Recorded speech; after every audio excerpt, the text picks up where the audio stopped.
Hello and welcome to section 1.4. In section 1.4 we are going to talk about continuity and one-sided limits.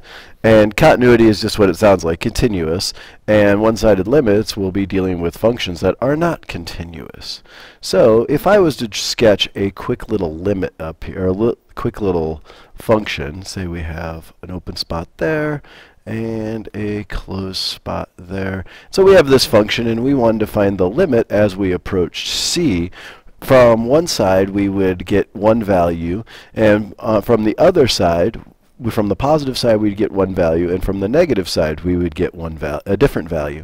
And so this is where the idea of one-sided limits comes up, is that sometimes we don't need to know what's happening from both sides, but we can find out piece by piece that we can find a limit as we approach from one direction or the other. Now, the true limit will exist if it approaches from both sides, but occasionally we need it from one side or from the other, and a good reason for this might be like the square root function.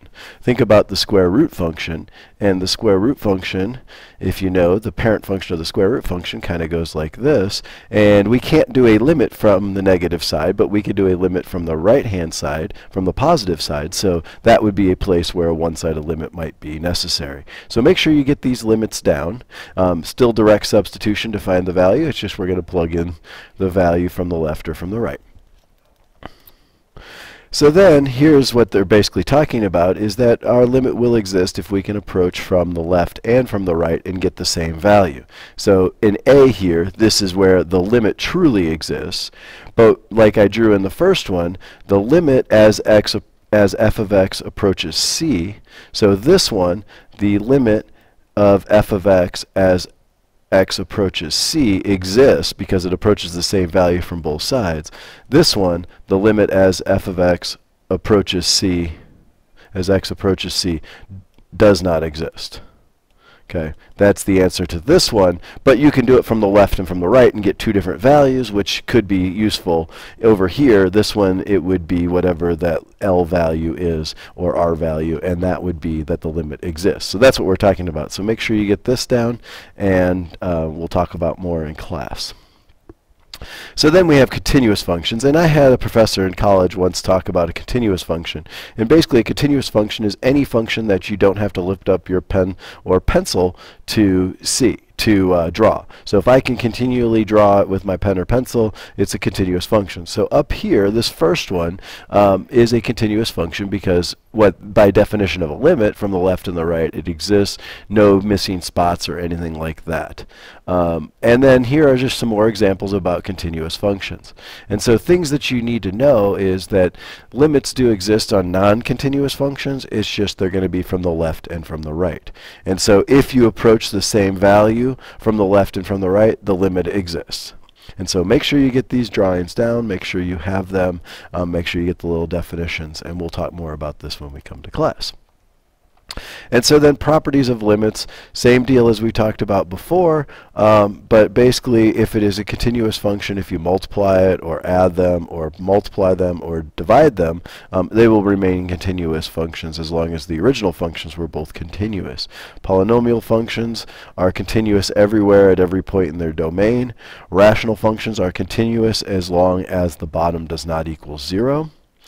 And radical functions are continuous in their domain, and trig functions are always continuous except, well, they're continuous except for there will be some asymptotes along the way. And usually what will end up happening is we will restrict them to make sure that we have our continuous functions. So it will just kind of depend on what part you are looking at for places, for example, for rational functions or for the trig functions where they are not continuous everywhere. Sine and cosine are continuous everywhere.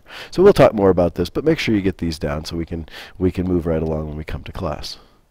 And so then finally we have the intermediate value theorem, and this deals with continuous functions. And the intermediate value theorem is what we call an existence theorem. And in this theorem, basically what it says is that there is some place, if you have a continuous function and you approach from the left and from the right, you will find that value, that some place in the middle there is a value. Now where is this useful? Well, where it would be useful is basically if I wanted to find out where I might be crossing the x-axis. Because if I have a continuous function between a and b, and I do f of a and find out that it is negative, and I do f of b and find out that it is positive, and I know that between a and b this function is continuous, then somewhere between a and b there must be a spot where I'm crossing the x-axis. So this is where the intermediate value theorem actually comes up. And when I was in college, I had a professor explain it to me in terms of corn, because I went to Iowa, and the professor said that, you know, if you go out and look at your corn on in June and see that it is 2 feet high, and then you go out and look at your corn in July and see it is 6 feet high, that somewhere between the time in June and July that the corn was 4 feet high. And so that is basically what the intermediate value theorem is that you are finding that there exists a point in a continuous function where you might be crossing the x-axis or might be running into something that you want, but it doesn't prove that it's actually there.